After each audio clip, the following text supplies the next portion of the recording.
Why do people hate us? You read some of the comments. I don't sleep well at night anymore. I'm joking, I do. Yeah, on your pillow stuffed with hundreds of dollars of bills. Anything in life where you hire somebody to do a job for you, you are paying for that person's experience and their skill. Yeah. And those two things don't come easily in the real estate industry. Are real estate agents overpaid? That's what we're discussing in this episode of the Real Estate Podcast. Enjoy. Welcome to the Real Estate Podcast, your go-to source for raw, unfiltered stories and expert tips. Whether you're a buyer, seller, tenant, landlord, or realtor, join us as we dive into the world of real estate. Getting old. Hello, sir. Aches and pains come with age. Welcome back to the Real Estate Podcast. Welcome back. We are your hosts. I'm Ariel Kormendy. He's Adrian Trott. And today we're asking the question, are real estate commissions too high? Why do people hate us? You read some of the comments. Do realtors make too much money? I don't sleep well at night anymore. I'm joking, I do. Yeah, on your pillow stuffed with hundreds of dollars of bills. Yeah, wouldn't that be nice? There's some comments. Actually, there was a real estate agent that commented on one of our posts recently. Just yesterday, I responded to this morning. And she's like, you're the reason people don't like us. Not those words exactly, but that's Didn't what she realize was that we are realtors? No, that's what she's saying. She's a realtor saying that we are the type of realtors that give realtors bad names or bad rep. Oh, really? I didn't see that. Yeah. So I didn't look at what any is of the exactly comments over the last 24 hours. There's a shit ton of them. I know. It was one related to something to do with the discrimination post we did. Yeah. And we were just talking facts and experience. Like, how can you question? And we're not the landlords. We are saying what we experience from relaying landlords. Information we from are our the experiences. middlemen. Yeah. Like, just maybe that person is insecure. Anyway, a bunch of comments about us being the reason, realtors being the reason that the prices are inflated. Yeah, that I never understood. Sit on your fat ass and make your huge paychecks, et cetera, et cetera, et cetera. So are we paid and I know too this much? is going to be a controversial question, and I know there's going to be all kinds of negative answers, and I welcome them because I want to hear from people, and I want to hear also people that actually appreciate how much realtors earn, how much they do, and what they don't see. And funny enough, I went back into a Facebook group, a local Facebook group, which is has a high participation rate. Real estate related? No. Oh. No, community related. Okay. It's a community related Facebook group, but a lot of people that ask for referrals, opinions, you know. Okay. Can you please send me a plumber that does really great work, but is cheap? Yeah. Yeah. What do they say about hiring somebody that does good work and cheap? Yeah. You can have, what is it? It's a good, fast. I can't remember what it is. Good, fast, cheap. You can have any two. You can have good and fast, or but cost. not cheap. Yeah. Yeah. You can have fast and cheap, but not good. Right. Yeah. It's very true. Yeah, it is very true. Yeah. Anyway, so I was on that group, and just for staying up to speed on, you know, sometimes people tag us. Yeah. In that group. Do you know which? You might know which group I'm talking about. It's probably one of the higher subbed groups on Facebook for Milton. Yeah, so you tagged if people are looking for referrals to realtors. Right. And sometimes we miss them. So sometimes it's my tag, your tag, the team tag, an agent on our team, whatever. So on occasion, I'll go in. I probably do it once every couple of weeks to all these different groups. And I just put in this search to see if there's anything real estate related that I can comment on. Did we get mentioned anywhere, et cetera, et cetera. And there was one that was talking kind of about good job for cheap. Like, who's a good realtor with a discount commission or whatever? And there were so many different comments about real estate agents are overpaid and this and that.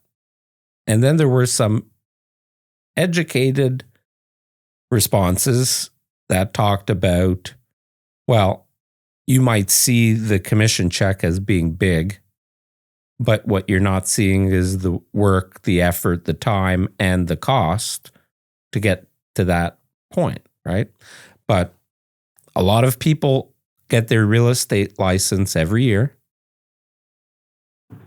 because they think, oh, if I'll sell a couple of homes a year, I'll make $50,000, $60,000, and that's all I need. And what is it to sell 2 homes a year? By the way, stat that came out from last year, 65% of the registered realtors in Ontario did 1 deal or less the entire year. Yeah, those stats don't mean a lot to me because the average is part-timer or just park their license somewhere. Yeah. But so what's your answer to the very broad question? Are real estate agents overpaid? Are real estate commissions too high? Most of the time, yes. And what would your reasoning be? I think there's a lot of, this is based on my experience with dealing with agents in transactions where I know what they're getting paid. Right. And they don't deserve it. Yep. Right. So I think in many cases, the answer is yes, absolutely. Even in cases where it's a discounted rate, they don't deserve it. They aren't earning it. So I think the answer is, it depends on who you're hiring. But in any industry where you have salespeople, that's what we are.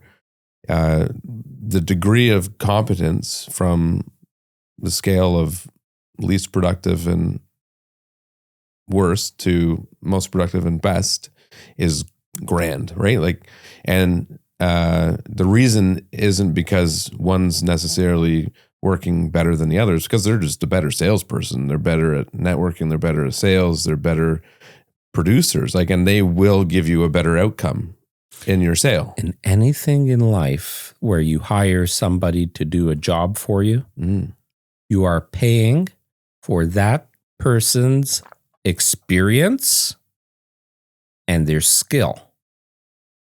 Yeah. And those two things don't come easily in the real estate industry. No. Experience, well, it's time, but it can also be support and there's all kinds of factors that go on into that. Education might play a factor, past careers might play a factor. But then skill level. Yeah. I think that's skill level can even be communication skills. Yep. Negotiating skills. Market decorating knowledge. skills. Market knowledge is a big one. Advertising and marketing skills. Yeah. Market knowledge skills. There's a lot of components to that. Yeah. Well, and I think, if you take all of our expenses, which are significant for us, not for everybody, but the way we conduct our business, our expenses on a per listing transaction certainly are very high. But if you take all of that out and still just focus on the competency, the core skills of a salesperson, they're worth their weight in gold. Like, they really are, because they will help you have a far better outcome, not only financially, but from a legal perspective, protecting you. Like, we had a lawsuit where somebody was coming after us. Don't talk about it because it's still not finished. I won't be specific. But we will get the winning end of that. Yeah, stick. Because you did your due diligence and you were very particular about the way you structured the offer to protect us and our clients. And, with any degree of hope, it's very likely that the person who, what are they considered? I don't know the right terms, but the person who is suing will get nothing. Right. The plaintiff. The plaintiff, thank you. Because we covered our butts because we did things properly. And another circumstance, we had somebody, I've good friends who I helped sell, and the next day, the buyer who won in multiple offers didn't want to drop off the offer. I immediately contacted the lawyer, had the lawyer draft up a letter. It was very fluid. Like I knew exactly what to do. I have a good network of great lawyers on our side. And within an hour of receiving that letter, we had the deposit. So, you work with the right people and hopefully everything goes smooth anyways, but they're there to take care of you if it doesn't. But what happens if you're an agent representing a seller and the home sells in 24 hours and you just made a $25,000 commission? What's your answer to that? I did my job. That's the ideal outcome, right? Like there's some people who say, I've had early on, I haven't heard it for a long time, but in our early days, I heard some people try to negotiate with me where they would say, well, I'll tell you what, if the listing's on the market longer, I'll pay you more. I'm like, well, that's the opposite of what everyone wants. Like, if you listen to me, take my advice, do all the things we're recommending. Because that thought process for them, they're thinking, well, if you have to put more time into it, I'll pay for that time. And we're not going to convince listeners of that. If they don't understand, like most of these people are paid a salary or hourly, and they associate money and time directly. That's all they can do. And that's understandable given how they were raised and how they lived their life. Sure. But that's not how it works. And people are paid because of their skill level and all of the time they've invested into getting to where they're at now and being able to give that to you immediately, right? That's why plumbers are expensive, electricians are expensive because they're professionals. Dentists, doctors. Yeah, they're going to come in and charge $300 and be gone within less than an hour. And that's, to most people, might seem high, but they've earned the right to charge that. Sure. And from a realtor perspective, how many hours we spend not only to get licensed, because that's obviously many people can do that and it's not that hard, cost you $5,000 to $10,000 and you're a realtor and about a year of your time of studying. Okay. Big deal. But what about ongoing education? Yeah.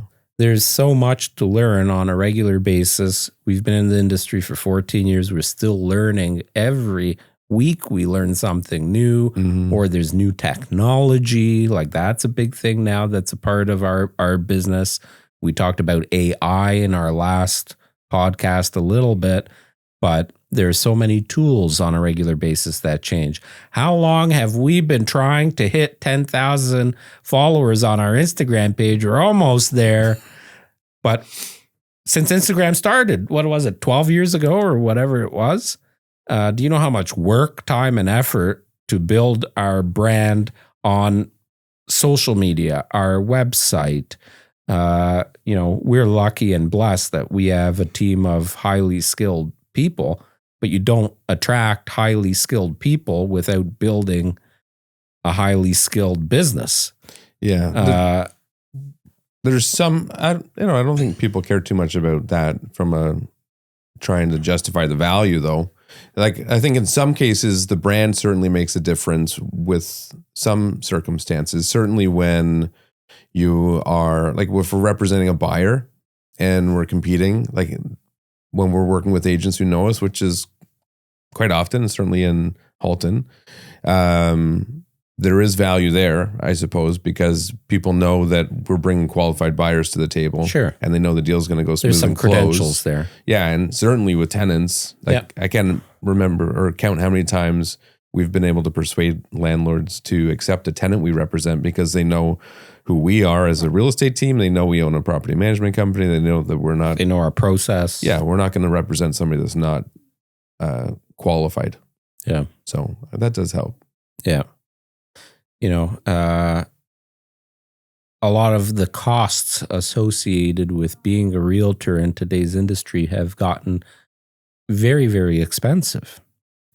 The cost of marketing a property, as an example, but even the things like the cost of, technology, your car, your gas. Well, I just ordering almost $3,000 in open house signs for 3 of our agents. How much?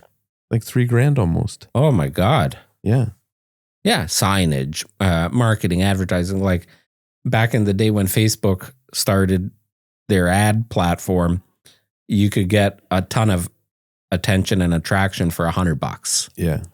Now, if you spend $100 on Meta ads, it gets you nothing. Yeah. Right? I mean, it gets you something, but really it gets you nothing in the big picture.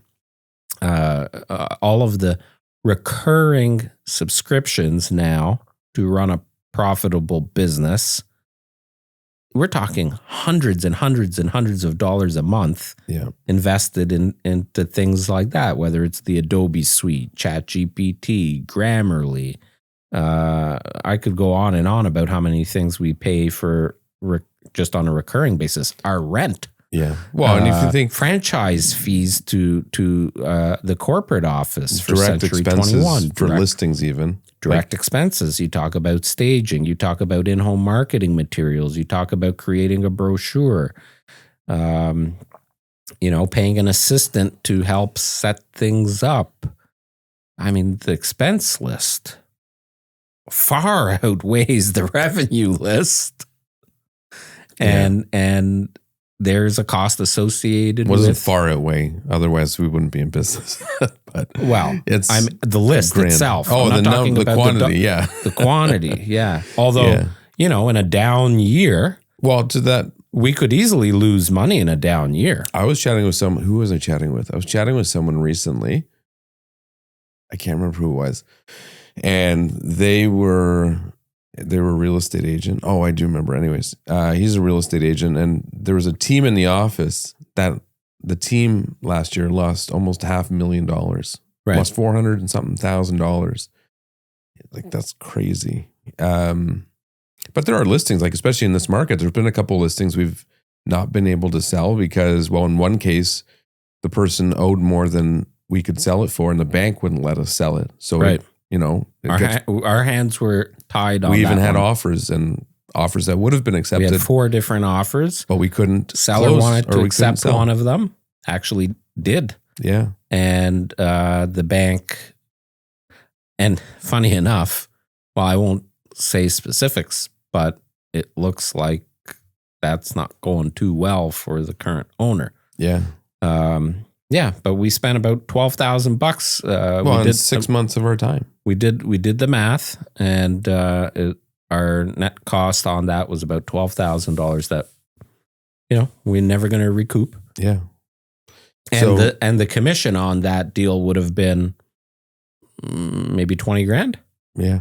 So the margin is not huge. $8,000, and once you take out the board fees and franchise fees and stuff, whatever, now you're left with $7,500, but you spent 300 hours trying to get it was a 6 month relationship on that transaction that never closed and never will get paid for. So, well, and the hope is that, and some people will charge back for those expenses, and there may be circumstances where we do, but if we've had a fair opportunity to try and sell it, and in many cases we don't, and the hope there is that we earned a client, hopefully, and they trust that at some point we can help them out again, whatever it may be.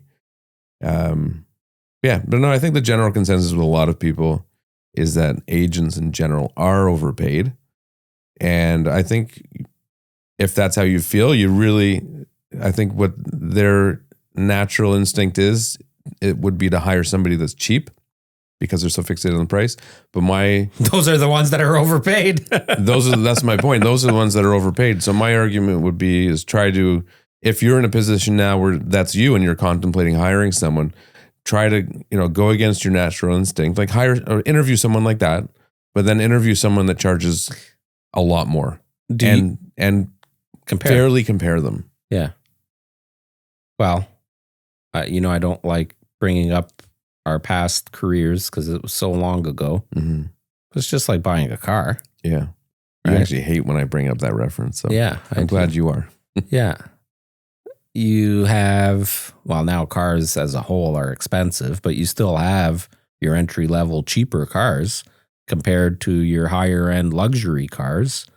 And you got to know where you as a consumer fit in that scale of what kind of product or service best fits you.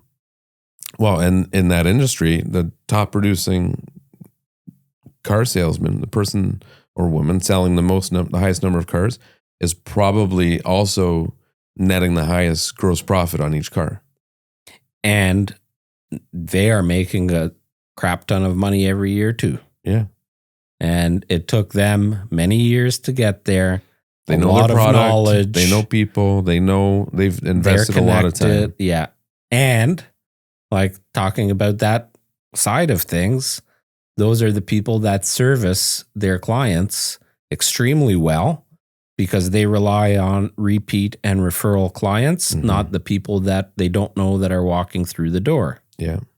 That's one thing I hate shopping for. Cars? Yeah. I mean, that process. Experience. Actually, I was golfing the other evening, twilight round, my first round of golf in 20 months. And this person who is a friend and a client and a avid listener and follower to the podcast. I actually met that person in the auto industry as well 20 years ago. We were talking because I mentioned in a recent podcast, apparently, that I was car shopping. And so he's like, how's that going? I said, miserably. Right. It's hard because I'm not pulling any friendship cards on this one. I want it to be a normal consumer just going and driving, test driving, looking, whatever. And it's a painstaking process, man. Yeah. Like even to go and properly check out a car and test drive it and all that. For one vehicle at one dealership, you're going to invest an hour and a half at least of your time. And if you fall in the hands of the wrong salesperson, it can be extremely frustrating. And if they don't know the product and what they are actually selling, or if you ask a question and they don't have the answers, they don't know because whatever, they're new, lazy, inexperienced, whatever, it can be a very frustrating process. And that is not the largest purchase decision that somebody makes. The largest one is real estate most of the time. I think we used to maybe use the line, this is your second largest investment. Yeah. Little did we know we would be upgrading to this is your first most expensive investment. First most expensive? First most expensive. Anyway, leave us a comment. Let us know what you think. Be as objectionable or creative as you want with these responses. General consensus about realtors commissions. Let her rip. We're all for it. Can't wait to read some of these comments. Sounds good. See ya. Ciao. Bye. Thanks for watching or listening to episode 345 of the Real Estate Podcast. We hope you enjoyed. Appreciate if you could drop a comment. And if you have any topics for an upcoming episode that you'd like us to discuss, let us know. Thanks.